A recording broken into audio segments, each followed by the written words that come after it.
On rejoue le jeu de eux, la bonne parole de gauche, tu vois, qui du coup est blanche, bourgeoise. Ah, bah là, on peut pas le dire, mais quand même certains positionnements sociaux, certains ethos de classe, on va dire, qui transparaissent dans leur prise de parole, tu vois, qui vont te faire la vie. Moi, c'est un truc qui me fait péter un câble. bon, Genre, c'est ça, vraiment la c'est- posture paternaliste classique que je supporte pas.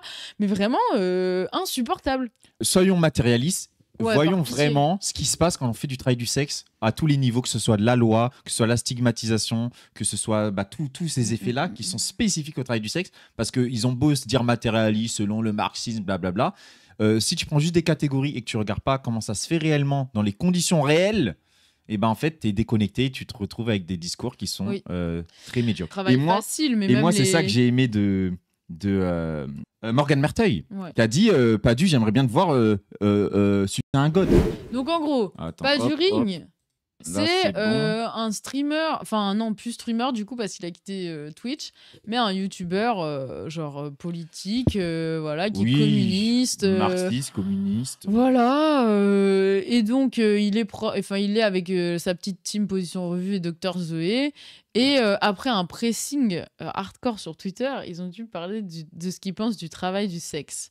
Et donc du coup, il nous a fait un trade magnifique. Oui. De merde. Non, magnifique, t'as dit. Tu peux pas dire magnifique et de merde, c'est un autre qui est mort. Magnifiquement de merde. Où du coup, il nous parle. Fait un tweet, vraiment son trade est nul. Est-ce on peut le qu'on lire. lit ça? Vas-y, je lis. Une TDS proprio de son entreprise pour OnlyFans et une TDS payée par un Mac semble faire la même activité du travail du sexe. Pourtant. Déjà, attends, juste pause parce que là c'est quand même une dinguerie. Une TDS payée par son Mac. Mais en fait. Non, mais tu vois, bon, bref. Je pige pas trop déjà.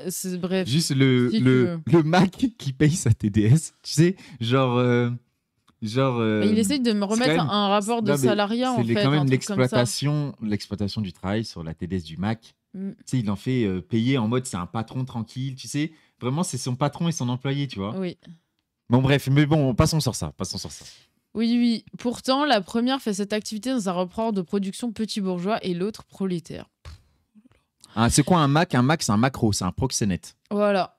Bon, déjà, j'ai l'impression qu'en fait, il essaye, parce que de base, les féministes vont dire s'il y a un Mac, c'est que c'est un rapport d'exploitation sexuelle, etc. Et donc, oui, du trafic d'êtres humains. Voilà, du trafic d'êtres humains, tu vois. Donc déjà, j'ai l'impression qu'il essaye de faire un pas de côté, à pas être trop abolo, sauf qu'en fait, déjà, genre, de dire une TDS proprio de son entreprise pour OnlyFans, mais une entreprise, ça peut être une auto-entreprise, tu vois, ça peut être une entreprise avec une personne et à rigueur la personne qui fait ta com, je sais pas, tu vois. Genre, on n'est pas sur le rapport de production petit bourgeois, surtout quand on prend en compte, du coup, l'économie du travail du sexe dont on va parler tout à l'heure. Donc, avec les catégories marxistes classiques, donc le bourgeois, propriétaire des moyens de production, en tout cas et donc le prolétaire qui peut vendre que sa force de travail. Et avec ces catégories-là, on a du mal à saisir bien la complexité du travail du sexe. Et donc les gens, quand même, ça les surprend, ils disent. Il y a Mokas qui dit plus ou moins bourgeois qu'un médecin. Donc, est-ce qu'une personne qui a un OnlyFans est plus ou moins bourgeois qu'un médecin? Et là, c'est là peut-être que c'est assez marrant. C'est la différence, c'est qu'on n'a jamais nié qu'être médecin libéral, c'était avoir une activité quasi petite bourgeoise, ou qu'être médecin à l'hôpital était un des statuts les plus dominants et lucratifs dans le public. Là où certains nient en bloc et se comparent à des livreurs Uber.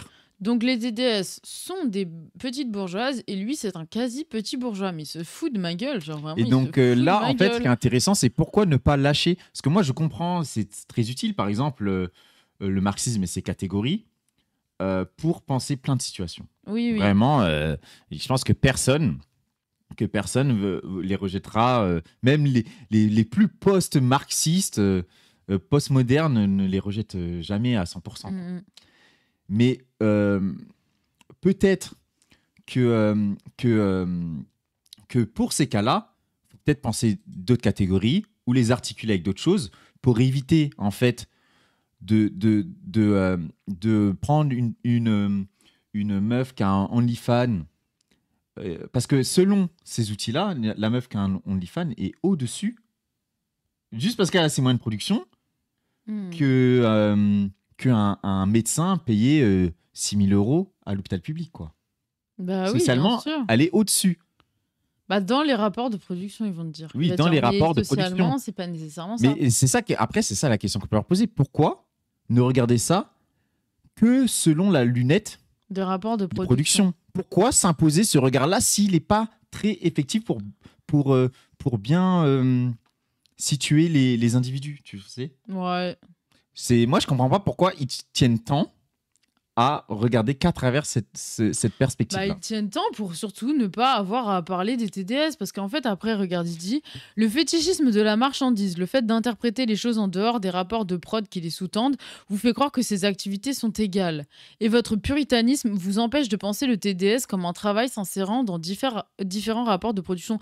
Mais je crois qu'en fait, personne ne nie que le travail du sexe, ça recoupe. Mais même les TDS elles-mêmes te disent, genre, souvent, en plus, il y a même ces critiques-là, tu vois, au sein des travailleurs du sexe, notamment vis-à-vis de Calamite, qui bénéficie de beaucoup d'attention médiatique et tout. Elle fait plein de vidéos YouTube, elle va sur plein de médias et tout. Et il y a plein de TDS qui la critiquent, enfin, en tout cas qui critiquent cette attention médiatique en disant je ne croyais pas qu'elle représente toute la profession. Donc en fait, déjà, je comprends pas pourquoi est-ce que genre il dit ça en fait. Je vois pas qui il vise et genre vraiment, je pige pas. En tout cas, c'est pas les gens qui utilisent le terme de TDS qui se rendent pas compte qu'il y a des différences de hiérarchie, des différents rapports de production au sein de cette industrie. Et il y a les puritains qui considèrent que tout ce qui touche au sexe est négatif. Et ceux qui, à l'inverse, pensent que tout ce qui touche au sexe est incritiquable. Mais qui dit ça? Et tu vois, pour moi, ça revient... Là, il fait des dichotomies ça revient de caricaturales. les extrêmes, tu vois. Ça revient de j'ai une posture neutre, quoi. Mais ça, c'est n'importe quoi. Surtout que si il y a bien la notion... Et parce qu'après, du coup, ils critiquent la notion de travail du sexe en disant les deux regroupent ces activités dans une notion générale fourre-tout pour en empêcher l'analyse critique. J'ai jamais vu des puritains qui utilisaient le terme de travail du sexe, déjà, premièrement. Et par ailleurs... désolé, mais en fait, c'est justement, on a inventé le terme de travail du sexe justement pour aller à l'encontre des puritains qui parlent du fait que le travail du sexe, c'est forcément négatif et que tout ce qui Non, mais y même, touche... c'est même pas un travail. Oui, voilà, qui disent que du coup, ce n'est pas un travail, c'est forcément de l'exploitation sexuelle, de la traite des êtres humains, etc., que tu dégrades ton corps. Et désolé, mais les puritains, enfin, je veux dire, du coup, faites l'autocritique du Parti communiste qui a longtemps eu cette approche-là sur le travail du sexe et qui l'a toujours. Et lui, en refusant de prendre parti et en ramenant à deux extrêmes, pour moi, il rejoue la même chose parce que l'invention du terme de travail du sexe, ça a été justement pour dire, regardez, on reconnaît que ce type d'activité, c'est un travail qui mérite des droits, qui mérite un droit du travail qui capte les spécificités de ce travail du sexe, une déstigmatisation, la possibilité de s'organiser collectivement via des syndicats, etc. Et donc, en fait, je vois pas pourquoi ils critiquent cette notion-là, qui est revendiquée par plein de féministes marxistes, par plein de militants. Donc, en fait, en vrai, ce qu'il attaque, c'est juste la notion de travail du sexe et les mobilisations des travailleuses du sexe. C'est tout. Genre, et c'est vraiment une catastrophe. Mais si on prend pas la spécificité du travail du sexe et vous pensez que être petit bourgeois, par exemple, qui vend des t-shirts, c'est la même chose qu'être travailleur du sexe. Mais vous avez rien compris. Vous n'avez rien compris. Donc c'est bien, vous avez mis dans les mêmes grosses catégories, mais en fait, les domaines sont tellement différents que ça n'a rien à voir. Et juste un exemple, mais comme ça, après, on le développera plus tard. Limite, le travail du sexe, on pourrait peut-être plus le rapprocher de travail de dealer ou de choses comme ça, oui, dans le sens souvent fait, dans le sens où en fait c'est des champs où il y a du travail effectivement, votre dealer il va travailler, mais il y a une précarité dans le sens où du jour au lendemain tu peux te faire arrêter, du jour au lendemain ta plateforme elle peut fermer, du jour au lendemain en fait t'as pas aussi d'organismes comme je sais pas la SACEM qui va bosser pour toi pour te récupérer l'argent, en fait t'as une impossibilité d'organisation collective, impossibilité d'organisation collective, stigmatisation sociale. Exactement, donc ça n'a rien à voir en fait. Il y a pas de, tu peux pas te. Ah oui, la reconversion, elle est reconversion très difficile, professionnelle hyper difficile, compétences niées. C'est-à-dire tous les compétences niées. C'est-à-dire un vendeur de t-shirt, on dit il est bon, il sait vendre un t-shirt, il sait faire des trucs. Une TDS, elle monte juste son cul. Ah oui, c'est vu comme un travail facile, mais même c'est ça que j'ai aimé de Morgane Merteuil, qui a dit Padu, j'aimerais bien te voir sucer un god.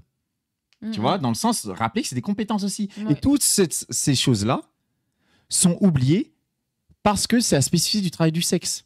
Mais C'est la oui, spécificité du bien travail du sûr. sexe, mais on va le développer. Parce que c'est assigné à un travail féminin qui, du coup, parce que même s'il n'y a pas que des travailleurs du sexe, enfin, il n'y a pas que des femmes, mais un travail féminin est donc un truc limite instinctif, naturel, qui n'a pas besoin de compétences spécifiques, voilà. Et donc, ce qui est intéressant, c'est que justement, en fait, je pense on peut commencer par l'extrait du coup d'une interview d'un podcast qui est trop bien, genre démonétisé, que j'ai commencé à écouter là. Allez vous abonner, Donc, parce le que podcast, il parle de pareil, quoi il donne la voix à des travailleuses du sexe. Et j'ai écouté celle avec Madeleine Rousset et je trouvais ça intéressant parce que Madeleine Rousset, elle avait participé à la vidéo de OK Charlotte. Et c'est intéressant parce qu'elle a une carrière assez longue dans la pornographie où elle avait plutôt commencé du coup par le fétiche des pieds, un peu dans cette sous-culture entre gros guillemets quoi. Et du coup, elle avait commencé sa carrière comme ça en visant un public plutôt américain. Et au fil du temps, elle a changé de nom. De base, elle s'appelait Trish Collins. Et maintenant, elle a pris le nom de Madeleine Rousset récemment. Ouais, mais c'est super récent. De quoi ? Le changement de nom ?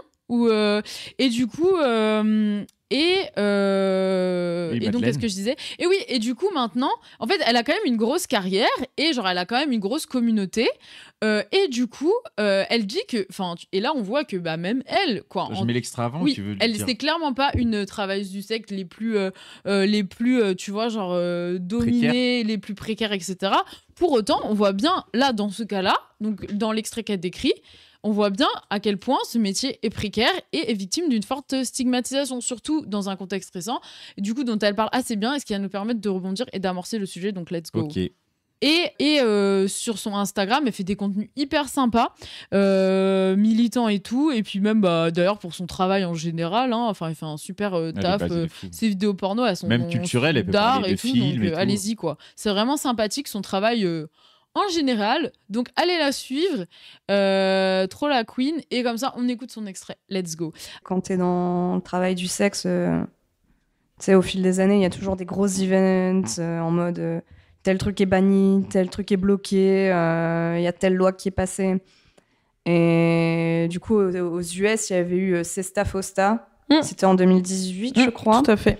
À la même période, il y a eu l'affaire Trafficking Hub, qui a beaucoup influencé, je trouve, l'industrie du sexe, parce que Model Hub a été fermé. Visa et Mastercard ont annoncé qu'ils ne voulaient plus recevoir de paiement non, pas Traffic Junkie, comment il s'appelle la boîte de Pornhub En fait, ça a changé. MindGeek. Mais c'est le changement. Oui, ça a changé. C'était MindGeek. MindGeek, voilà. Et ils se sont, justement, suite à cette affaire, ils se sont renommés. Ils se sont changé de nom.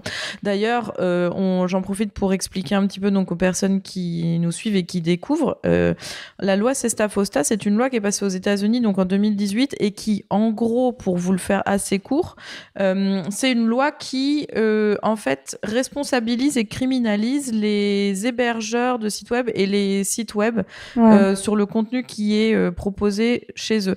C'est-à-dire, en gros, par exemple, on va dire pour le site, il me semble que Backpage notamment, c'est un site de petites annonces. Et la nouvelle loi Sesta-Fosta, en fait, les rendait responsables pénalement et criminalement de si, par exemple, il y avait des annonces de prostitution, de rencontres tarifées, etc. Car comme c'est interdit, du coup, en fait, les sites, ça les rendait responsables pénalement, genre, ah voilà, vous êtes responsable parce qu'il y a des annonces de prostitution sur votre site, parce qu'il y a des annonces de rencontres tarifées, donc...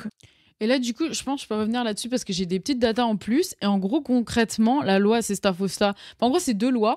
Mais en gros, si les plateformes contreviennent à ça, donc en gros, font genre sur leur plateforme, il y a des contenus sexuels ou des propositions d'échanges tarifés, etc. Et les plateformes, elles s'exposent à une exclusion des catalogues d'applications en ligne, au boycott par les annonceurs, à de possibles poursuites judiciaires. Ce qui fait que du coup, et ça, c'est intéressant parce que, justement, avant la loi Sesta-Fosta, il y avait déjà des documents qui avaient fuité qui indiquaient que des procureurs fédéraux savaient que le site Backpage, donc un site qui a été interdit justement pour des raisons, sous prétexte de faciliter la traite des êtres humains, ne facilitait pas réellement la traite. Et en fait, on voit que, justement, c'est pas pour sous prétexte... En gros, toutes ces lois, elles ont été votées sous prétexte de protéger les femmes contre la traite. Exactement. Sauf que, même avant le vote de la loi, ils savaient déjà que il faisait ça par un truc purement de censure des contenus sexuels, tu vois. Genre même avant le vote de la loi. Donc tu vois le caractère vraiment pervers de tout ça. Et comme j'en avais parlé dans le Zawato, mais que tout ça c'est sous prétexte de protection des mineurs, etc. Enfin vraiment, c'est vraiment des prétextes. On fabrique des paniques morales pour justifier de la répression, alors même qu'on sait que les plateformes qu'on interdit, c'est vraiment pas le cas. Et c'est intéressant parce que du coup, il y a aussi le truc de... Du coup, les plateformes, elles vont censurer en masse en amont, tu vois, genre par peur de se prendre la loi Sesta-Fosta dans la gueule. Et du coup, ils utilisent des méthodes de censure telles que le bannissement furtif ou la surveillance algorithmique, tu vois. Et pareil, là, ils ont montré que sur la surveillance, les surveillances algorithmiques et la censure, bah, ça touchait les sous-cultures sexuelles, bah, les communautés queer, etc., pro-sexe, qui diffusent plein de contenus d'éducation à la sexualité, vu que tu vois. l'éducation à la sexualité pour ces gens-là ne se fait pas à l'école. Exactement. Donc, il y a une importance de l'internet. Exactement. Et même exemple, dans la socialisation à la sexualité, il y a Tumblr à l'époque. Ouais, totalement. Tumblr à l'époque, t'étais LGBT, il y en a beaucoup qui ont appris par Tumblr. Totalement. Et même avec des vidéos, des gifs, tes premiers émois sexuels, etc. Et donc toute cette culture-là est toujours en danger à chaque moment sous la pression de la censure. Parce que les sites sont sous pression des organisations puritaines qui font pression sur le gouvernement pour que ces espaces-là n'existent plus. Totalement. Et ça, et même, tu vois, ils ont montré que sur les algorithmes, ils avaient tendance, ça c'est connu, mais sur Instagram, qu'ils avaient tendance à beaucoup plus vite censurer les seins. Enfin, en gros, c'était l'organe qui était le plus censuré. Mais du coup, ça revient à dire que quoi ? Qu'un corps féminin normal, genre vraiment, tu te montres, comme ça, on va plus vite censurer tes seins, ce qui traduit quoi ? Que le corps féminin, il est de fait plus sexualisé, tu vois. Donc en fait, il y a tout un tas de normes de genre qui sous-tendent, tu vois, toutes ces procédures de censure qui sont vraiment juste de la misogynie, et qui s'inscrivent dans le patriarcat classique. Alors en fait. Attends, pour refaire le lien, parce que peut-être les gens vont à la fin ils vont se dire mais c'est quel lien avec tout l'appât du team ou je sais pas quoi, tous ces débats-là. En fait, le débat c'est que c'est vraiment comprendre qu'on peut pas traiter certains sujets, certains que sous l'angle des rapports de production. Que sous l'angle des rapports de production, parce qu'il y a une spécificité même qui fait qu'en fait, imaginez même le plus grand, allez j'abuse, mais un bon bourgeois ou petit bourgeois qui travaillerait dans ce secteur-là, du jour au lendemain peut tout perdre parce qu'il suffit qu'une nouvelle loi puritaine passe en fait. Bah oui. Ou même sera toujours en difficulté. Pas tout perdre non plus parce que c'est là aussi que c'est un peu caricatural parce que. Mais attends 2 secondes. Ouais. En tout cas, la petite travailleuse, soi-disant petite bourgeoise, qui fait son petit OnlyFans qui fait 1200. Et du jour au lendemain, un pays comme l'Angleterre peut couper les contenus et tu perds 20% de ton public. Oui, totalement. La loi en France qui bloque Pornhub, boum, tu perds je sais pas combien de pourcents de ton public. Et ça, alors, est-ce que vous voyez d'autres ou sinon, le bloquement des paiements bancaires comme ils ont fait. Bah oui. Tu perds Model Hub avec une plateforme dédiée un peu comme YouTube, ils ont Twitch Partner, YouTube Programme ou je sais pas quoi, donc où ils te payent, où ils te facilitent des trucs, etc. Et littéralement Model Hub, ça s'est supprimé du jour au lendemain. Bah oui. Et donc, est-ce que vous voyez d'autres petits bourgeois qui, soi-disant, qui vendent des t-shirts ou je ne sais quoi, qui ont une boutique, qui du jour au lendemain peuvent perdre comme ça?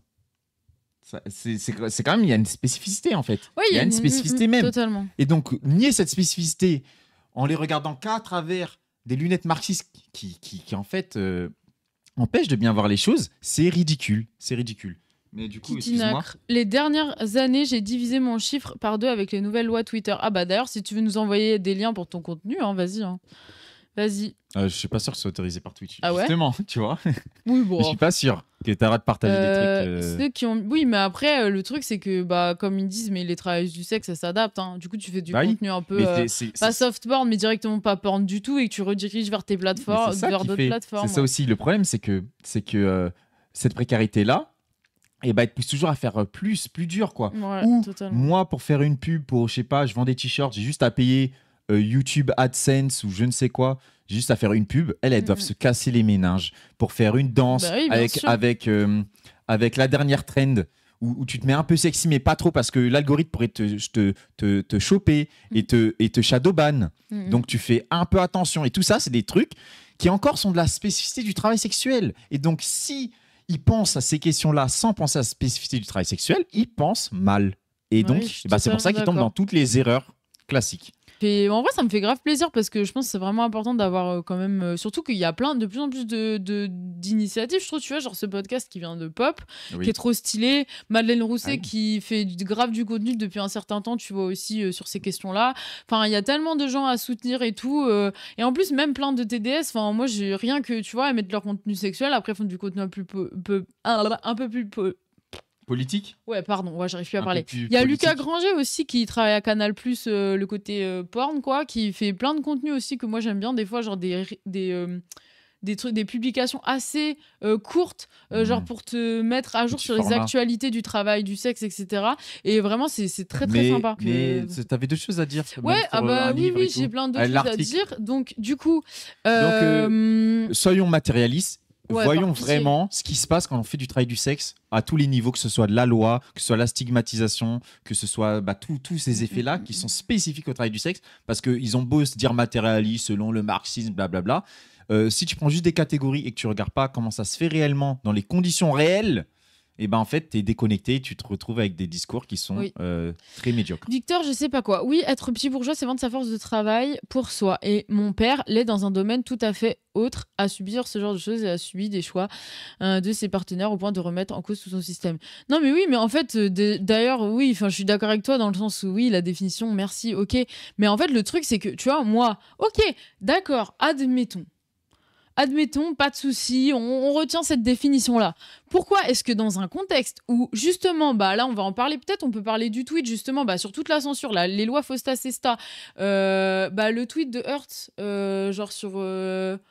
justement sur l'Angleterre, avec toutes les lois qui arrivent justement pour accentuer la censure sur les travailleurs du sexe. Et en fait, c'est intéressant parce que toutes les mécaniques de censure, ça rejoue vraiment aussi du coup justement la précarisation des TDS. Et je trouve qu'il y a un extrait d'un article qui était hyper intéressant qui parlait de ça. Le travail sexuel indépendant, en gros, par sa capacité à assurer la subsistance en dehors du rapport salarial et de tarifer des rapports hétérosexuels censés être gratuits, est, selon Silvia Federici, qui est pas marxiste, soi-disant, non, je rigole, qui est une grande féministe marxiste, voilà, une menace pour le capital. Le capitalisme nécessite une séparation entre les producteurs et les moyens de production qui doit être continuellement réaffirmée, surtout dans les périodes de crise capitaliste, lorsque les rapports de classe sont déstabilisés. La censure du web rejoue exactement ce rôle. Grâce à elle, les anciens rapports de domination se rematérialisent. Pourquoi ? Parce que simplement, en fait, grâce quand en fait l'industrie de la pornographie, elle a perdu un peu elle a eu de moins en moins d'argent, etc., avec le développement des tubes gratuits, etc. Et ben les travailleuses, les actrices porno, elles ont elles pouvaient moins dépendre en fait des studios de production. C'était difficile de faire une carrière simplement en faisant des scènes porno, etc. Et ça fait très longtemps que c'est le cas en fait, mais c'est de moins en moins le cas, on va dire. Et avec l'économie des plateformes, en fait, elles ont pu être travailleuses indépendantes et diversifier leurs activités. Ouais, parce qu'avant, elles étaient full dépendantes beaucoup plus en tout cas. Oui, d'un producteur qui fait des vidéos. Oui. Et le fait d'avoir un OnlyFans à côté, ça te permet de mieux négocier parce que tu as déjà de l'argent que tu fais grâce à ton OnlyFans. Et donc tu viens plus fort face à l'industrie pornographique. Exactement. Ou même sortir simplement même de la dépendance au studio porno et te lancer sur OnlyFans et faire ta propre production. Vous me payez porno. mal, moi je vais faire mon OnlyFans, j'ai déjà des fans, ne vous inquiétez pas en fait. Et en fait, du coup, il y a le truc de ça, pour les actrices, ça leur permettait de maximiser leurs revenus, d'éviter le burn-out et justement de moins dépendre de rapports de prod de porno qui ont des critères très fixes, tu vois, en termes de normes de beauté, etc., en termes de racisme aussi. C'est les studios et en général, ils sont assez racistes, où les actrices, par exemple, racisées, elles ont beaucoup moins de chances de se faire une carrière que les actrices blanches. Un certain chemin d'émancipation. Exactement, une possibilité en tout cas de moins dépendre des plateformes et de se réapproprier leurs moyens de production. Et donc en fait, il y a un truc aussi où la censure du web empêchait les actrices de faire de la promo. En fait, concrètement, ça les rend plus dépendantes, tu vois, des grosses industries. Des industries ou d'un manager ou tu vois, en gros, d'intermédiaires, de gens qui vont t'exploiter. Donc en fait, il faut comprendre aussi que toutes ces lois-là, ces STAFOSTA, etc., sous prétexte de protection des mineurs, avec, dans le contexte français, les derniers rapports, le rapport du Sénat sur l'enfer du porno, le rapport du HCE sur la pornocriminalité, etc., qui en gros propose exactement le même truc que la loi anglaise qui vient d'être votée à Skip. Je sais pas, j'ai pas regardé l'article, mais en tout cas c'est intéressant parce que ça fait vraiment écho au rapport du HCE qui en gros propose que sur le modèle de la lutte contre les contenus terroristes en ligne, on fasse en gros, on puisse signaler toutes les vidéos porno qui sont interprétées comme faisant l'apologie de la violence envers les femmes et les enfants, avec l'idée d'une censure administrative, donc sans procédure judiciaire, tu vois. Oui, sans procédure judiciaire, c'est quand même quelque chose de fou. Et donc, du coup, c'est vraiment traiter le porno comme des terroristes, tu vois. Et ça, c'est vraiment un vrai délire. Après, le Sénat propose de faire de la lutte contre les violences pornographiques une priorité de politique publique. Donc, il y a vraiment cette idée que... C'était quoi la phrase de Macron ? La pornographie, c'était une des premières sources de l'oppression des femmes, en fait. Enfin, c'est un discours qu'il a fait après MeToo, où en fait, au lieu d'apporter une réponse systémique, au lieu de donner plus d'argent aux associations, plus d'argent pour la prévention et l'éducation à la sexualité, attends, me dis pas que c'est... il choisit un bouc émissaire, en gros, et puis après, t'as tous les rapports avec plein de féministes institutionnelles qui vont dans le sens de ça, en fabriquant des boucs émissaires, des masculinités déviantes et repoussoires, pour éviter de penser le système. Mais attends, mais c'est donc, pas lui, Nonor, qui a nommé Darmanin ministre de la Justice et de l'Intérieur. Exactement. Et donc, en fait, c'est ça le truc, c'est que toutes ces lois qui volontairement précarisent les travailleuses du sexe, qui les rendent plus dépendantes de studios de production qui les exploitent, etc., en tout cas où elles sont dans un rapport direct de subordination, toutes ces lois-là qui, en plus, mettent en danger l'anonymat d'Internet, qui sont vraiment des lois vraiment patriarcales classiques. Oui. Pourquoi est-ce que la pas du team, leur priorité, c'est de dire les TDS, c'est des travailleuses petites bourgeoises et pas de dire regardez ces lois qui sont claires, qui vont pas dans le sens d'une politique féministe qui prennent en compte les racines systémiques de l'oppression des femmes qui sont l'État, la justice, la médecine, enfin qui sont vraiment des institutions pour le coup qui historiquement vraiment forgent quand même tous les stéréotypes de genre, etc., le monde du travail, etc. Pourquoi est-ce qu'ils n'en parlent pas, en fait? Moi, c'est juste ça. Pourquoi leur priorité, c'est petits bourgeois? Oui. Et surtout, ce qui est intéressant, mais du coup, ce qu'on va lire un peu dans l'article, perso, ça me fascine que des gens qui prêtent l'analyse matérielle de la réalité concrète, mes couilles, finissent toujours par avoir des positions équivalentes à la réaction si on fait une analyse matérialiste. Bah oui, matérielle, pardon. Oui, non, mais vraiment, mais c'est... En fait, moi, ça me fascine parce qu'il y a quand même des sujets, quoi. Là, franchement, il y a de l'actualité sur ce sujet-là. Et genre, ne serait-ce que, tu vois, de prendre la parole pour dire non, ça va pas dans le bon sens, tu vois, plutôt que la priorité, c'est de dire petite bourgeoise, c'est vraiment, mais... C'est là qu'ils sont décalqués, genre vraiment, ça va pas du tout. Je connais une meuf, elle faisait 100K par mois sur OnlyFans, du jour au lendemain, elle s'est fait ban parce qu'elle a demandé la TVA, ce qu'on est censé faire, ils ont gardé l'argent qui restait sur son compte. Oh, chaud. En plus, il y a toujours le truc que moi qui m'énerve dans les débats actuels, mais ça a à voir sans avoir à voir avec ce qu'on dit. Mais en gros... oui, je suis pas... Des gens qui répondent à la pas du team, et je comprends pourquoi ils le disent, mais en mode, je crois pas que vous donnez envie aux travailleuses du sexe d'être communistes, de s'engager politiquement, vous les faites fuir. Mais qui vous dit déjà qu'elles ont besoin d'être convaincues par vous? Genre, tu sais, c'est pas la pas du team. Ce qu'ils ont fait de politique, c'est faire des affiches, des visuels pour des manifs. Je suis pas sûre, sincèrement, que des TDS, genre, ont besoin d'être convaincus, enfin, tu vois, de rejoindre la lutte. En fait, sous-entendu, elles ne le sont pas aussi, déjà, tu vois. Oui, il y a une grande histoire des TDS dans la lutte. Mais depuis oui, longtemps, bien sûr. Thierry Schaffhauser, il en parle un peu, mais de la Révolution française à, bien sûr, à tous la les grands moments. commune. Oui, de tous les grands moments historiques en France, elles étaient plus là qu'on le croit. Hein. Non, mais bien sûr. Et en fait, ce truc-là, de toujours partir, de renforcer du coup, quelque part, tu vois, en rentrant dans leur jeu, de dire, je ne suis pas sûr que ça va convaincre les TDS, on rejoue le jeu de eux, la bonne parole de gauche, tu vois, qui du coup est blanche, bourgeoise, là on peut pas le dire, mais quand même certains positionnements sociaux, certains ethos de classe, on va dire, qui transparaissent dans leur prise de parole, tu vois, qui vont te faire la vie, alors que non, c'est faux. Genre. Ils doivent adouber et leur dire bon, mais oui, vous c'est ça, méritez genre, le ça ne droit va d'être pas communiste, en fait. bon. Moi, c'est un truc qui me fait péter un câble. bon, Genre, c'est vraiment la c'est- posture paternaliste classique que je supporte pas. Mais vraiment insupportable. Et donc, cet article, ouais, en gros, c'est un article En fait, c'est un chapitre de base de Everberg qui vient de son bouquin dont on avait parlé en début du stream, qui s'appelle Porn Work, Sex, Labor and Late Capitalism. En gros, c'est une autrice, une universitaire féministe et marxiste, qui parle souvent de travail, de sexualité, de lutte sociale, de résistance. Voilà. Et en gros, ça, c'est son premier bouquin sur, du coup, les acteurs et actrices porno et leur stratégie pour naviguer et subvertir la précarité dans l'industrie américaine du cul, quoi. Et donc, elle avait, pour son bouquin, elle avait gagné justement un prix d'un truc de marxiste. Donc, on peut pas faire la critique qu'elle n'est pas marxiste, elle ne comprend rien. Elle-même le dit que, en fait, c'est intéressant parce que dans son intro, justement, elle remet un peu le débat justement sur ces questions-là. Elle dit que les marxistes, ils ont longtemps méprisé le travail du sexe, tu vois. Tiens. Ah d'ailleurs, justement, il y a un petit extrait que je peux lire qui est assez drôle. Oui. En gros, elle dit depuis des décennies, les féministes marxistes alertent sur ce danger, justement, le débat dont on parle. En 1981, Leopoldina Fortunati écrivait que l'attitude moralisatrice et rédemptionniste du marxisme envers la prostitution est aveugle, manipulatrice et violente, tout en étant politiquement stérile. Tiens, en 1981, non mais je veux dire aussi, hein. Ce livre s'intéresse à ce que peuvent produire les cadres anticapitalistes qui refusent ce moralisme violent.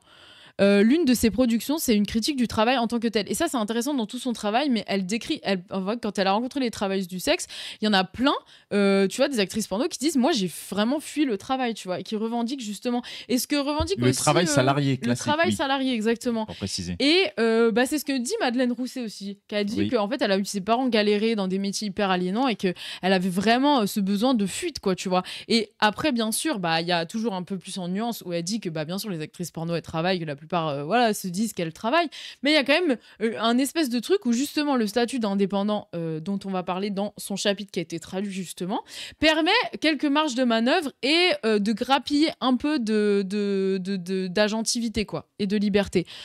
Donc tu veux lire l'article ? Ouais. Pas l'article en entier parce qu'il fait 36 pages, mais des extraits. Mais j'avais mis des extraits qui sont assez intéressants. Et donc l'article dit qu'en gros, maintenant les actrices, elles utilisent la scène comme un outil marketing, justement pour revendiquer le statut d'actrice porno. Regardez, je fais des scènes porno, je travaille avec des boîtes de prod, etc. Donc pour se donner une espèce de légitimité dans leur champ, pour construire une image de marque et après emmener leurs fans vers d'autres plateformes où du coup elles vont pouvoir tirer des sources de revenus. Donc en fait, il y a plein de sources de revenus différentes dont on va parler dans l'article. Mais en gros, l'article est trop bien. L'article, justement, il parle bien du statut d'indépendant, tu vois, et de faire la nuance entre, bien sûr... petite bourgeoise ou pas petite bourgeoise ? C'est ça. Et donc, voilà. Let's go. Les actrices de porno s'adaptent à une économie numérique décentralisée en diversifiant leurs sources de revenus. Certaines travaillent dans des secteurs satellites pour assurer leur subsistance entre les castings. D'autres tournent des scènes pour de grosses maisons de production afin de gagner en notoriété et ainsi augmenter les bénéfices tirés de leurs activités connexes. Comme l'explique lors de notre entretien Dominique Hayes, photographe et publicitaire chevronné dans le secteur, une scène n'est qu'un outil marketing. Le tournage d'une scène n'est pas seulement un lieu d'extraction de la valeur par l'employeur, mais aussi un espace de contestation par les travailleuses. Ça, important du coup, mais aussi un espace de contestation pour les travailleuses. En fait, c'est ça qui est incroyable dans l'article où ils remettent bien l'agentivité et toutes les résistances qu'elles mettent en place, tu vois. Et ça, c'est incroyable. Contre les représentations misérabilistes du travail pornographique, à l'ère des plateformes numériques, mon enquête montre que les travailleuses profitent parfois davantage de leurs employeurs que ceux-ci ne profitent d'elles. Même si elles le nuancent en plus, donc tu vois, elle est vraiment dans la nuance. La diversification des sources de revenus peut renforcer autant qu'affaiblir le pouvoir des travailleuses. C'est là, tu vois, quand je te disais, cette diversification permet aux travailleuses d'aménager à leur avantage les conditions de travail, maximiser les revenus, éviter le burn-out, s'approprier une partie des moyens de production, parfois jusqu'à rendre les managers traditionnels obsolètes. Tu vois, c'est là que c'est intéressant, où tu vois pourquoi Paduring, il dit pas on met dans le même sac une travailleuse payée par son Mac et une meuf petite bourgeoise. Mais en fait, et c'est peut-être des fois les mêmes personnes, en fait. Tu sais, c'est ça qu'il n'analyse pas. Tu vois bien dans The Deuce, par exemple, une série sur le début du porno. Exactement, où tu vois que de base, on suit le parcours de plein d'acteurs, de prostituées de base qui après se mettent dans l'industrie du porno, mais on voit que c'est des meufs, elles pouvaient avoir des Macs, et en fait elles passent dans le monde du porno où genre elles essayent d'être indépendantes, mais elles font quand même des scènes, enfin tu vois, genre elles jonglent avec plusieurs statuts, tu vois. Sûr. Par exemple, Candice Royal, je crois, une des réalisatrices de porno, enfin une des rares réalisatrices de porno féminine à l'époque, et elle, tu vois bien qu'elle a commencé en étant prostituée, ensuite après genre actrice. elle actrice porno. Exactement, elle est actrice D'abord, porno. Actrice porno. Ouais, et après elle devient réalisatrice et elle est obligée de refaire quelques scènes d'actrice pour se faire de l'argent pour financer ses propres films. Donc là, comment on fait ? En fait, comment on fait ? Genre du coup, c'est une petite bourgeoise et à la fois une meuf exploitée. Enfin, tu vois, genre, ce genre de métier tellement précaire fait que tu vas jouer... Enfin, tellement précaire, en tout cas stigmatisé, fait que tu vas jouer avec plusieurs... oui, tu peux passer très vite derrière la caméra à devant la caméra. Exactement. Et derrière... Et après, tu fais pas de film pendant 2 ans parce qu'il n'y a pas d'argent, c'est galère, ils ont passé une nouvelle loi. Puis la loi saute et tu refais un film. Donc en fait, il y a une précarité un peu permanente. Mais oui, et en fait, après, ça n'empêche pas, tu vois. Et c'est ça que l'article est intéressant. Elle analyse aussi pour chaque cas concret aussi, comment des meufs qui peuvent être en trajectoire d'ascension sociale, elles peuvent devenir manageuses. Et là, en tant que manageuses, elles peuvent aussi exercer vraiment une pression, tu vois. Ça veut pas dire que parce qu'elles ont été actrices, tu vois, c'est les meufs les plus mignonnes, tu vois. Mais simplement, arrêtons d'être dans la caricature, tu vois, genre. Arrêtons. En fait, c'est ça qui me fait rire, c'est qu'il dit oui, j'essaye de pas être dans le côté moral, etc. Sauf qu'en fait, il attache un statut à une personne, alors que là, on voit que le travail du sexe déjoue ça. Tu peux jongler avec plusieurs statuts au cours de ta vie et même en même temps, en fait. Donc, arrêtons. Mais en fait, c'est pour ça aussi que, tu vois, il dit oui, si on vous dit petit bourgeois, c'est pas moral. Mais pourquoi il l'attache à une personne et pas à des conditions concrètes, en fait ? C'est ça qui est bizarre. Mais ils ont des rapports de aussi tellement ils sont pas adaptés aux analyses du capitalisme de maintenant néolibéral. Mais oui. En fait, ils comprennent pas que il y a une grande mobilité des gens. On n'est plus à l'époque où tu as un patron qui a son gros chapeau et qui a son gros cigare et qui a 100 ouvriers. Non, en fait, maintenant, l'ouvrier il devient employé. Plus il se lance vite fait Uber, il fait des Uber vite fait pour déplacer. Et après, il signe vite fait un contrat d'intérim. Et donc, comment tu le classifies ?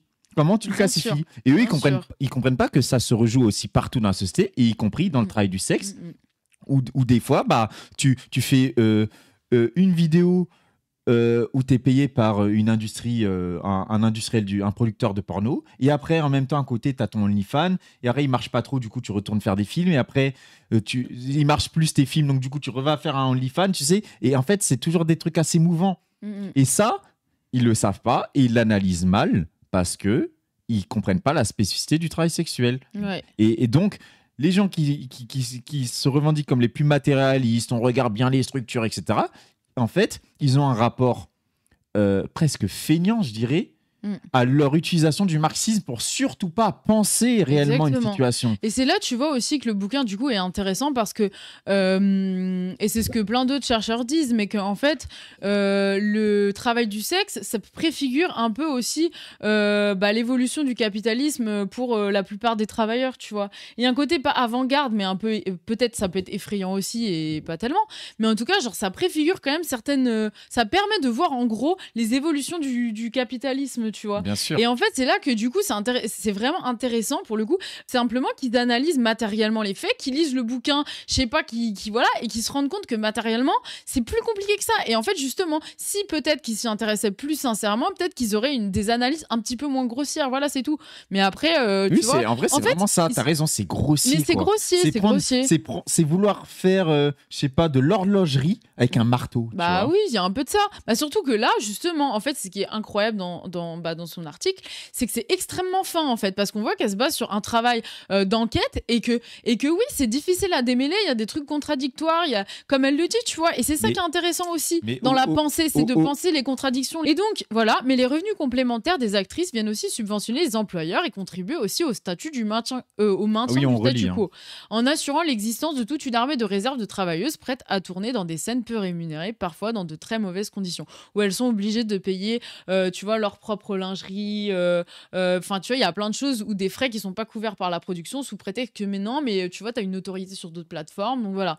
Et donc il y a ce truc là, cette ambivalence qui est très intéressant du coup aussi. Il y a les industriels, on va dire ceux qui détiennent les moyens de production, les producteurs qui se réadaptent. Ouais, c'est Ils ça. se sont réadaptés en exactement. disant mais du coup, vu que t'as un OnlyFans, t'as déjà assez d'argent. Donc, je vais te baisser ton cachet. Bah oui. Tu fais déjà assez d'argent. Et puis en fait, le truc, tu c'est m'auras que pas, j'ai vu tes chiffres sur il y a OnlyFans. toujours le truc que comme c'est un outil marketing, la scène, c'est important qu'elles en fassent quand même de temps en temps pour dire regarde, je suis toujours une actrice porno. Donc du coup, tu as le truc de les sociétés de production savent que les meufs sont dépendantes, tu vois, aussi d'eux. Donc il y a un truc de comme ça de hyper cursed, voilà. Et donc ce texte s'intéresse à la manière dont le statut des travailleuses indépendantes transforme la production de contenu pornographique et les rapports de classe qui la sous-tendent. La plupart des actrices de porno ne veulent pas rester de simples travailleuses. Pour échapper à ce statut, elles deviennent à la fois entrepreneuses, sous-traitantes, employées, managers et productrices. Une analyse féministe marxiste en termes de rapport de classe est nécessaire pour rendre compte de cette réalité. Et donc voilà, là elle présente une actrice porno, donc on va passer pour revenir au... Enfin j'ai essayé de sélectionner un peu des trucs pour pas que ça dure 1000 ans.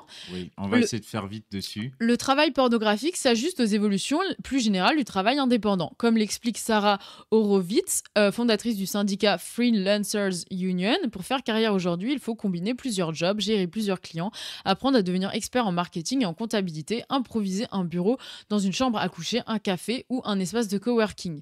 C'est en diversifiant leurs activités que les actrices parviennent à gagner leur vie. Elles entretiennent au quotidien des relations avec de multiples clients, patrons et fans, s'efforcent d'acquérir diverses compétences et travaillent souvent depuis leur domicile. Kelly Shibari explique comment son expérience préalable d'indépendance à Hollywood lui a permis de bien gérer plusieurs sources de revenus en parallèle. Bon, on va pas... Voilà.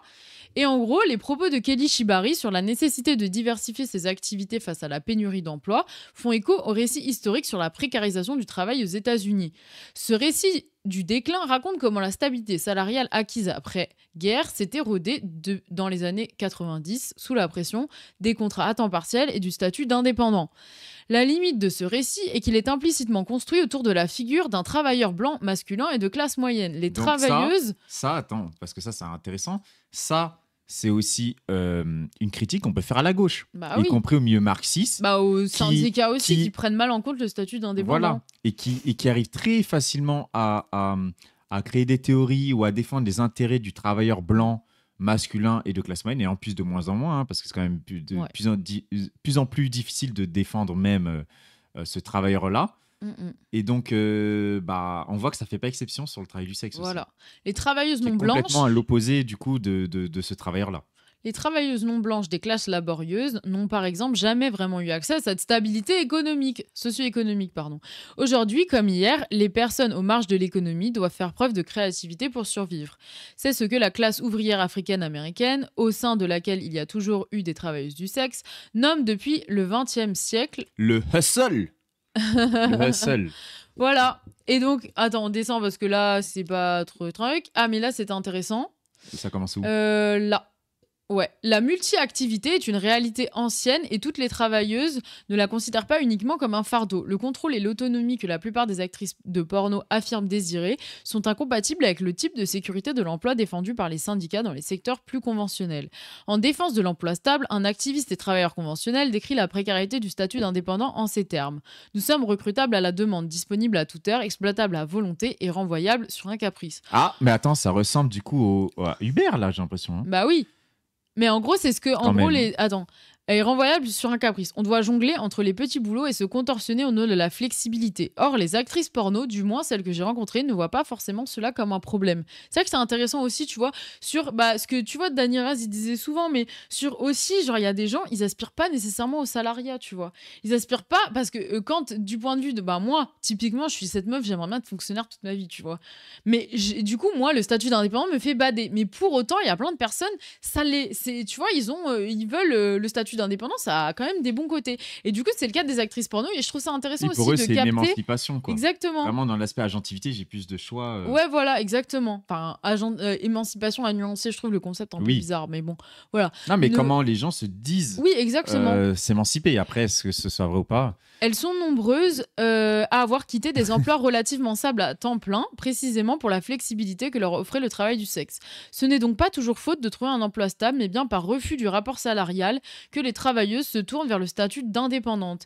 Il ne s'agit pas uniquement d'une condition subie, mais aussi d'un désir d'autonomie et de mobilité de classe que le travail indépendant rend possible. D'autres aspirent à un plus grand équilibre que le secteur du porno n'est pas capable de leur apporter.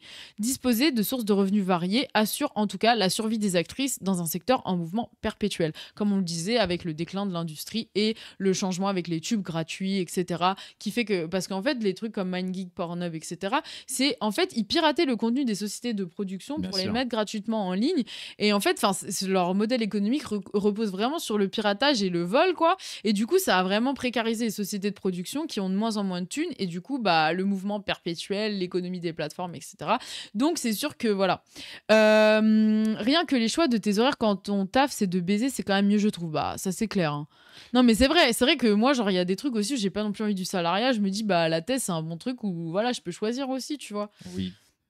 Mais c'est vrai, c'est rappeler tout ce truc de hustle, tu vois. Et intéressant, tu vois, parce qu'il y a ce truc-là de justement, parce que moi je me dis, si les marxistes un peu orthodoxes, ils pourraient voir, tu vois, le fait que les TDS aient le statut d'indépendante comme un truc subi, tu vois, un truc, soit c'est les pauvres chéris, soit c'est les petites bourgeoises traîtres de classe, tu vois. Oui. Il y a ce truc-là où moi je trouve que l'article même, il capte bien ça, et surtout pour dire qu'il n'y a pas que les travailleuses du sexe qui n'aspirent pas nécessairement à entrer dans un rapport salarial classique. Comprendre que aussi, il y en a qui veulent ce statut d'indépendant, mais oui. qu'elles pensent mieux pour elles. Exactement.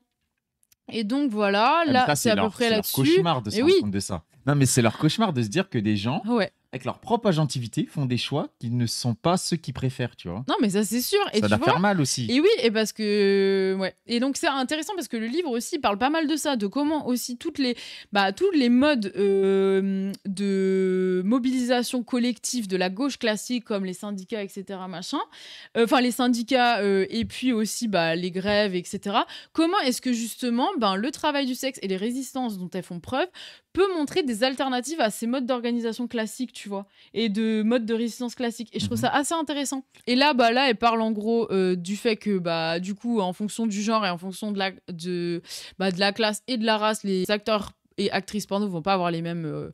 les mêmes carrières, quoi. Genre, les femmes, elles vont tendance à être mieux rémunérées, mais carrières plus courtes.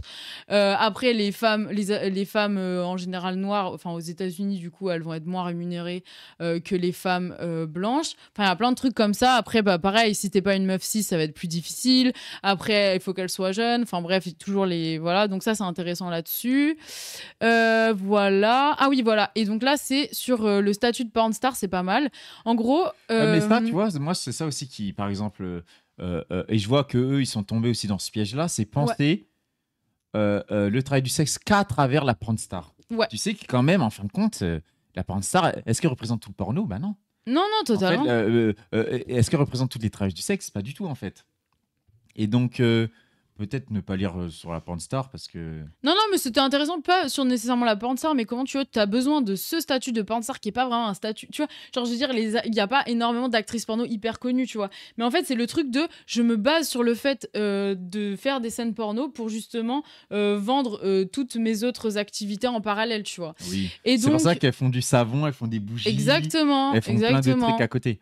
Voilà, et donc ça c'est intéressant. Le statut de travailleuse indépendante permet un meilleur contrôle sur leurs conditions de travail, voire sur les moyens de production médiatique. Samantha Grace m'explique en entretien que pour se faire de l'argent, il faut avoir d'autres activités. Les vidéos sont une forme de marketing. Je travaille avec d'autres entreprises pour faire la promotion de mon propre site web, de mes propres films, de mes propres vidéos personnalisées et de mes services de dominatrice. Comprendre comment cette actrice a rejoint le secteur aide à contextualiser sa démarche. Elle a opté pour le travail du sexe après avoir enchaîné des emplois mal rémunérée dans la vente au détail dont elle se disait qu'elle ne sortirait jamais. Alors qu'elle se sentait prise au piège dans cet univers commercial, l'entrepreneuriat dans le secteur du sexe lui a ouvert une autre voie. Une fois travailleuse du sexe, elle a refusé de s'en tenir à des activités qui ressemblaient trop au travail salarié, où elle réalisait des bénéfices pour un tiers. Les actrices de porno ont une compréhension très fine des enjeux liés à la propriété.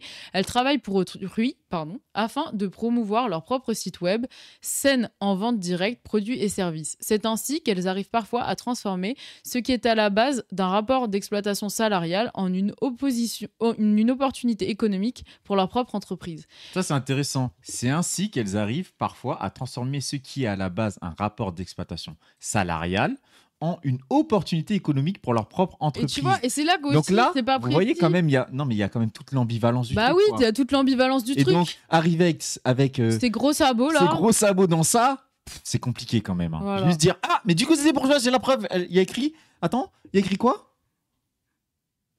Propre entreprise. Alors là, du coup, c'est bourgeois. Bah oui, Ah non, c'est mais en ça. fait, il faut voir le début de la phrase.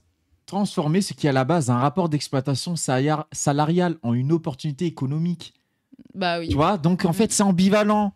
Il y a un truc quand même intéressant qui te fait dire que leur propre entreprise et tout, et leur propre truc sur les plateformes, c'est aussi dans un rapport où elles pour minimiser l'exploitation qu'elles ont dans le monde de la pornographie, des studios, etc. Donc, Après, il n'y avait plus rien. Ah si, là, un gros. Voilà. Ouais, c'est intéressant ça, tu vois. Bah, en fait, sur pourquoi est-ce qu'il y a des meufs qui optent aussi pour se passer des sociétés de production et ouvrir son propre truc de prod, et ça, je trouvais ça intéressant. Attends, c'est parce que c'est des grosses bourgeoises, non? Exactement. Outre la volonté d'encaisser les profits qu'elles génèrent, les actrices cherchent à reprendre le contrôle sur le processus de production des vidéos. S'autoproduire permet de s'auto-recruter et ainsi de choisir les scènes que l'on tourne. Cela revêt une importance particulière pour les actrices qui trouvent difficilement du travail de qualité dans la pornographie mainstream. Les actrices noires, par exemple, ont souvent recours à l'autoproduction pour contourner le racisme présent dans ce secteur. Bourgeoise! Tu vois, c'est marrant parce que bourgeoise! Elle essaye de fuir le rôle de panthère noire que moi, producteur blanc, je lui ai très bien écrit. Hein. Ça veut dire tu feras roux! C'est une bourgeoise, c'est la preuve! Elle veut vraiment, fuir, elle veut créer son propre truc. Non, tu vois, je trouve que c'est un bon argument. Vous voyez comment c'est aussi, quoi. ridicule?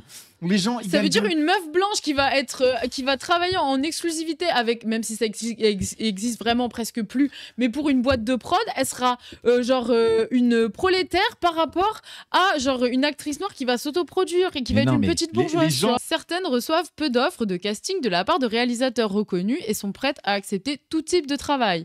D'autres ne manquent pas d'occasion. Et du coup, c'est ça que, quand tu fais de l'autoprod un peu, même si les sociétés de prod, collaborer avec un studio, ça va peut-être te faire plus, un gain de notoriété et tout. Le truc tu vas moins facilement accepter n'importe quel, type de personnage, n'importe quel type de travail, n'importe quelle condition. Tu vois, sans dire, en fait, tu peux jongler avec les deux plus facilement et te dire que tu as une marge de manœuvre un peu plus importante aussi, tu vois. Bien sûr. D'autres ne manquent pas d'occasion de tournage en studio, mais aspirent à ne plus subir le racisme auquel elles sont confrontées tout au long du processus de production et de promotion du film. Tiens. Mais ça, c'est intéressant parce que je pense que vous pouvez même le voir vous-même sur peut-être vos consommations de pornographie, etc.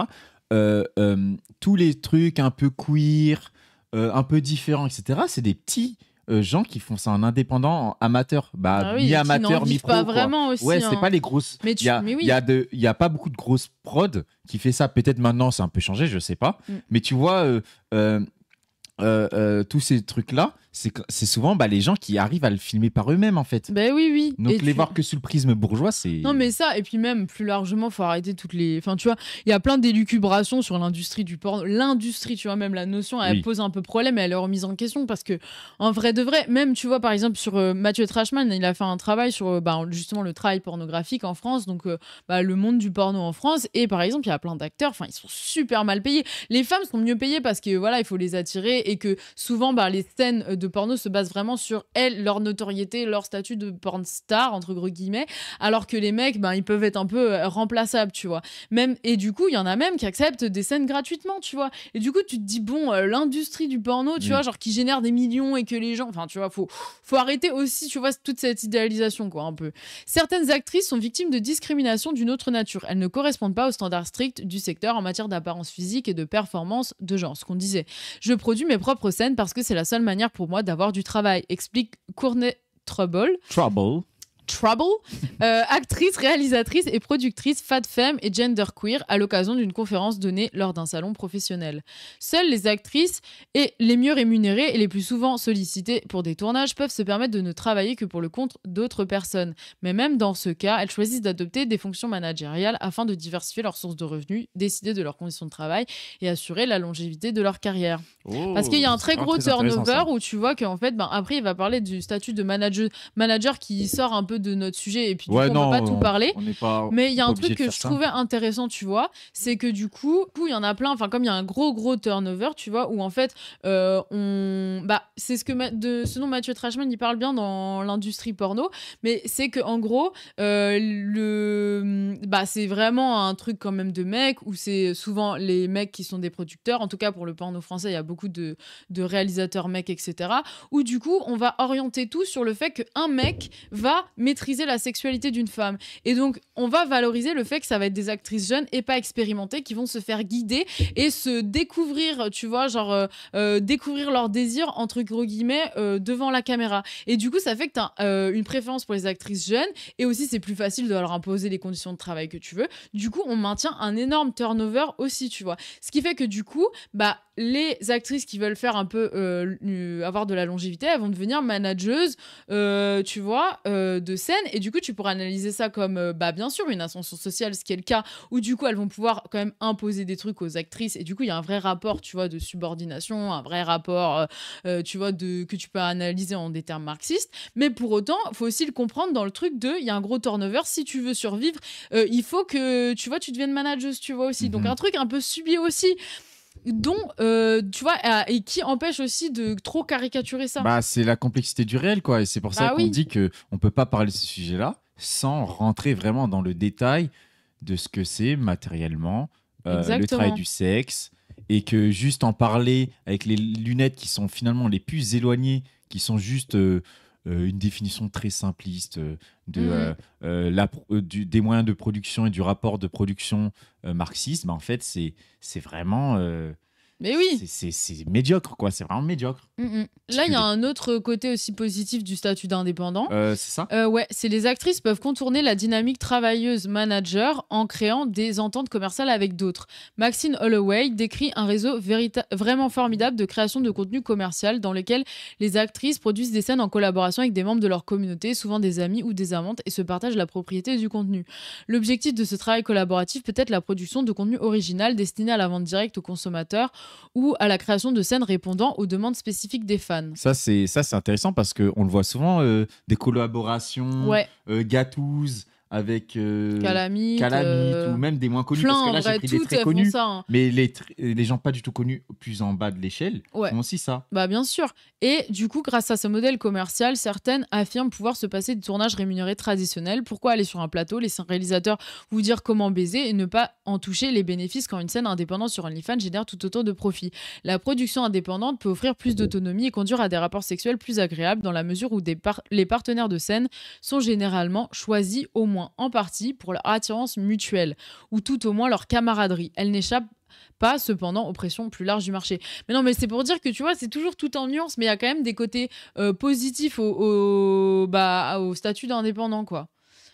Voilà. Ah oui, et du coup, là, je pense qu'on peut finir là-dessus parce qu'il y a les dernières pages qui sont trop bien et qui reprennent un peu tout ça. Je pense pas qu'on peut tout lire, mais à partir de là, je crois que c'est vraiment un banger, là. Tout ça, c'est un banger absolu. Putain, il y a beaucoup d'extraits. Ouais, mais ça, c'est vraiment... Attends. Non, tout est bien, c'est ça qui est chiant. Attends, on peut commencer à lire, parce que là, ça, je pense que là, c'est vraiment trop de la... Enfin, je me rappelle que c'était vraiment trop de la flamme, j'étais en mode, waouh là là, quelle femme incroyable. Ça. Ouais. Ah bah oui, comme ça, on remet sur le débat, là. La plupart des travailleuses... comme ça, on revient bien sur les débats, petit bourgeois, pas petit bourgeois, etc. La plupart des travailleuses veulent échapper au statut de travailleuse. Et la mobilité de classe ascendante n'est pas le seul fait des plus privilégiés.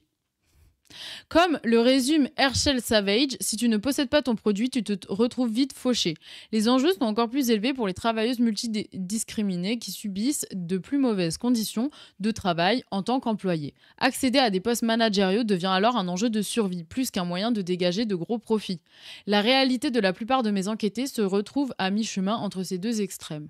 La condition des actrices porno est mal prise en compte par les théories et les mouvements anticapitalistes pour qui les travailleurs sont définis par leur subordination au sein du processus de production. Ça, c'est vraiment dédicace.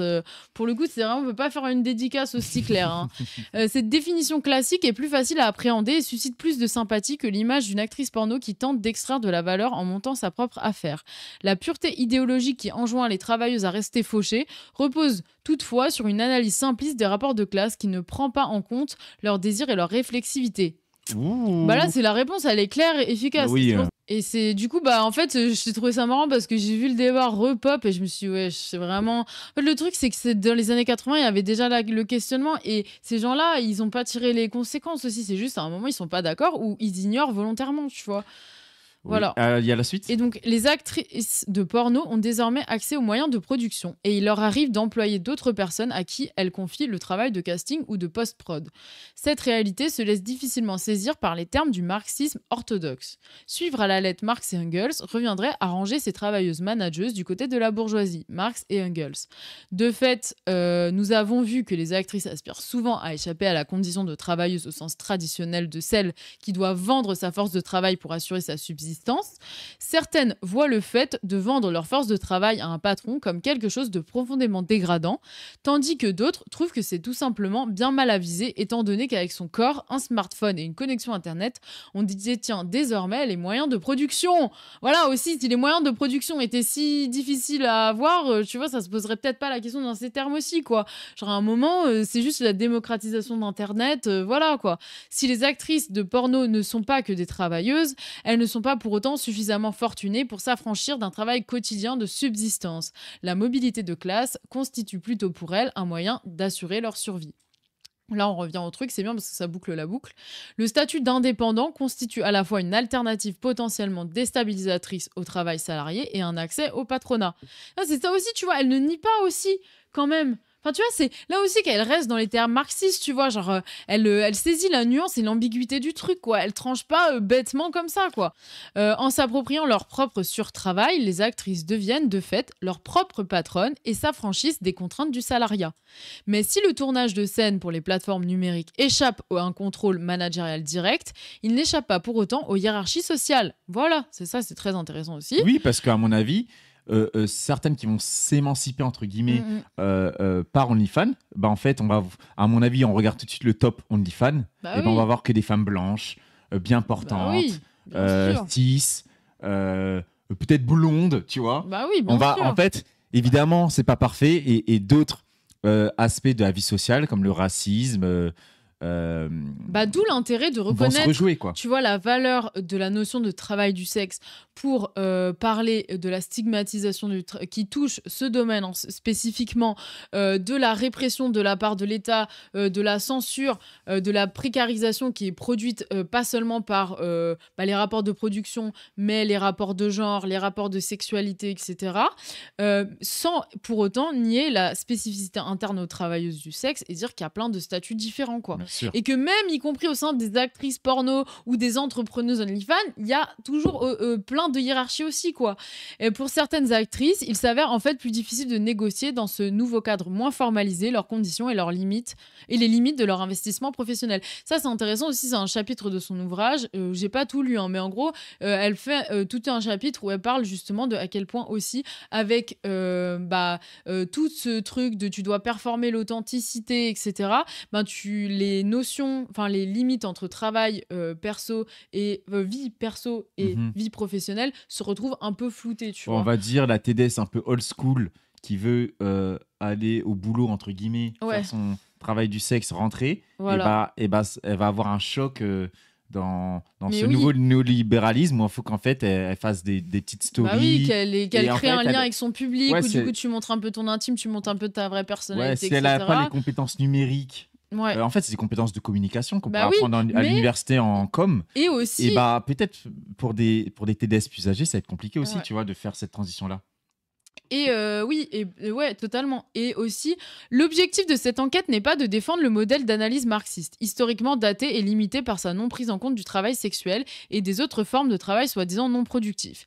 Il est plutôt de comprendre les implications éthiques et politiques de la situation dans laquelle se trouvent aujourd'hui les actrices de porno. Étant donné qu'une grande partie de la théorie marxiste suppose l'existence des classes bourgeoises et prolétaires et attribue un rôle à chacune, la bourgeoisie exploite, le prolétariat résiste à cette exploitation, Il est nécessaire, en contexte de mobilité sociale, de repenser ce que l'on entend par exploitation et résistance.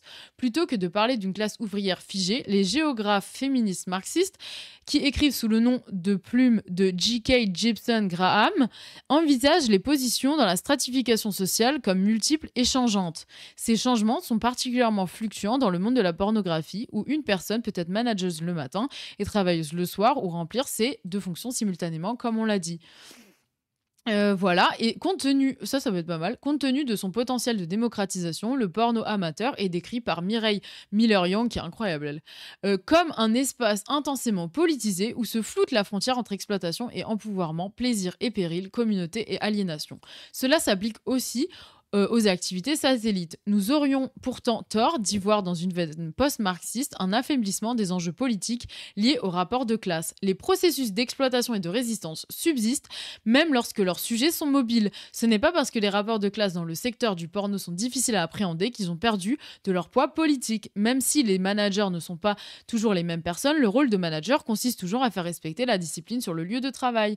Même si les producteurs ne sont plus ces grands manias de studio d'autrefois, le propriétaire exclusif d'une scène génère bel et bien un profit en exploitant la force de travail d'autres personnes, à l'inverse de l'autoproduction individuelle ou collective. Un patron reste un patron, ne fût-ce que pendant 2 heures. Tu vois, c'est là que je trouve que le truc est intéressant. L'article est trop bien, quoi. C'est des marxistes malgré tout. Bah oui. Parce que certains pourraient dire ah non, ils ont l'air trop post-marxistes, ils ont l'air trop, c'est pas des vrais marxistes. Tu sais, moi je suis le vrai marxiste orthodoxe. Mais non. C'est justement ceux qui ont écrit les plus belles analyses sur le travail du sexe sont des féministes marxistes, quoi. C'est vrai. Non, c'est vrai. Non, mais c'est vrai. Et c'est les orthodoxes qui se croient propriétaires du vrai marxisme qui vont les repousser. Mais oui, et tu vois, c'est exactement ce qu'on disait. La classe est un adjectif, pas un nom, pour reprendre la formule des économistes marxistes Stephen Resnick et Richard Wolff. Les positions dans les rapports de classe ne sont pas des identités fixes, mais des pratiques, et cette non-fixité n'enlève rien à leur matérialité. Tu vois, c'est là que je trouve quand même ça vraiment intéressant. Ce qui fait qu'aussi, il y a ce truc-là de éviter d'essentialiser et d'assigner surtout dans le travail du sexe, un statut dans les rapports de production à une personne. Voilà, c'est tout. Ouais, c'est vraiment, l'article est trop bien. Bon, parce qu'on va conclure, parce que... Oui, conclusion, ceux qui ont survécu, dites-le dans le chat, ceux qui ont survécu à tout ça. Ça va, c'est bon. Donc, désolé pour la lecture, c'était un peu chaotique. Moi, j'ai rien habité, mais j'aime être là quand même. En gros, simplement de dire arrêtons d'être caricaturaux. Il a cru qu'on était et prendre en compte la spécificité du travail du sexe, qui est un travail stigmatisé. Donc, les catégories, utiliser les catégories marxistes, classiques sur la production, sans les articuler, sans avoir un petit rapport post-marxiste dessus. C'est utiliser un marteau pour faire de l'horlogerie concernant le travail du sexe. Voilà. Donc ça, c'est un peu notre avis. Et voilà, c'est tout. Ouais, voilà. Et du coup, pour ce TDS, quoi. Et donc, je pense que du coup, le problème, c'est que peut-être qu'au lieu de dans des débats de merde, on peut peut-être faire un truc, genre parler aux assos féministes et tout, faire bouger ces lignes-là, et surtout... tu vois, interpeller aussi, genre, je sais pas, les filles qui sont pas hyper basées sur ces sujets-là, tu vois, soutenir les trucs de TDS où, justement, elles essayent de s'organiser collectivement et politiquement. Non, il y a vraiment plein de choses à faire, plus que crier petit bourgeois sur les TDS, voilà, tu vois. Encore s'ils avaient, tu vois, fait tout ça avant. S'ils avaient fait tout ça avant et qu'après ils viennent dire bon, il y en a certaines c'est des petites bourgeoises, à la grosse rigueur j'aurais dit vous me faites serrer mais ça va, mais là pour moi c'est juste vraiment dangereux, quoi. C'est ça le truc avec la responsabilité que la niche de gauche de Twitch a, tu vois. Parfois, parce qu'en fait l'intérêt d'avoir une niche de gauche, c'est que on puisse aller plus loin sur des sujets que les formations politiques classiques ne peuvent pas aller. Et donc si c'est pour avoir une niche de gauche qui en fait est assez conservatrice sur certains sujets, on va pas aller loin quand même. Faut qu'on puisse aller plus loin. Et donc c'est dommage. Et surtout, à quoi bon utiliser ces outils-là qui capturent le TDS dans le petit bourgeois, tu vois. Bah oui. Bien, tu vois, que ce soit vrai ou pas. On va passer en dehors de vraiment... est-ce que c'est précis au niveau du marxisme, de l'analyse sociale, de mettre les TDS en petits bourgeois? C'est on sait à gauche ce que ça veut dire quand on dit bourgeois à quelqu'un. C'est-à-dire qu'en gros, on va pas trop les défendre quand même, quoi. C'est dans la hiérarchie de ceux à défendre, tu les mets derrière. Tu les mets derrière l'ouvrier, tu les mets derrière beaucoup de choses parce que petits bourgeois quand même, genre, on pense à plein de gens, mais les petits bourgeois, bon, on les aime bien quand même, mais on les met un peu derrière, tu vois. Et donc, le fait de faire semblant de non, c'est juste une analyse, on fait juste une analyse du rapport de production et on dit petit bourgeois juste comme ça parce que c'est vraiment de l'analyse pure et ça n'a aucun impact. Non, on sait très bien. Et historiquement, c'est des partis de gauche, en tout cas beaucoup communistes. Relire Thierry Schaffhauser. Que ce soit voilà, en France, et ils ont pas défendu, voire pire, ils ont mis des bâtons dans les roues des TDS. Totalement. Attends, je mets le lien en même temps. Tu peux continuer à parler. Donc voilà, non, mais c'est ça aussi, c'est qu'en fait, c'est une irresponsabilité politique. Surtout dans le moment actuel où il y a mais plein d'attaques sur les TDS. Bah oui, et en fait, moi, c'est ça, c'est que, tu vois, Ojama qui dit c'est pas négatif, petit bourgeois. Oui, mais alors, du coup, jamais des marxistes comme la Padutim, ils vont défendre les intérêts de petites bourgeoises. Donc, du coup, de fait, elles sont pas incluses, tu vois. Oui, ou alors, j'ai loupé un truc. Au minimum, ils vont pas les attaquer. Ils m'ont montré qu'ils les soutiennent pas. Donc, oui, dans tous les maximum, cas, ils vont pas les attaquer. c'est une conséquence matérielle, en fait. Oui. C'est pas simplement de la morale, tu vois. Oui, c'est que au maximum, ils vont pas les attaquer. Oui, voilà. Mais au minimum, on les ignore. Ouais, c'est ça. Voilà, c'est pas nos alliés. C'est ça. On n'est pas alliés avec eux, et voilà. Donc, moi, je suis vraiment. Alors que c'est peut-être le moment où il faudrait être. Peut-être l'un des moments où il faut être le plus allié, en fait. Parce que, en tout cas, accompagner, essayer de défendre, parce que les gens ne se rendent pas compte qu'il y a une attaque immense. Et puis surtout que l'attaque, en plus d'une partie du féminisme institutionnel, oser le féminisme, le mouvement d'uni, etc., quand on voit les conséquences, c'est des conséquences racistes, de marginalisation des cultures, des cultures sexuelles minoritaires, donc de toutes les personnes LGBT qui veulent faire du militantisme et de l'éducation à la sexualité, de précarisation des TDS. En moment, les TDS et des plus précaires. Vraiment, il n'y a rien qui va. Genre, il n'y a strictement rien qui va. Mais des TDS OnlyFans, etc., quand ils vont perdre leur argent, ils vont faire quoi ? Peut-être certains vont pas pouvoir payer leur loyer, ils vont se retrouver dans la rue. C'est ça. Donc tout simplement, en fait, c'est des conséquences très concrètes, très réelles. Bah ouais. Et donc si on se dit, bon, on va pas trop les défendre parce que c'est petits bourgeois,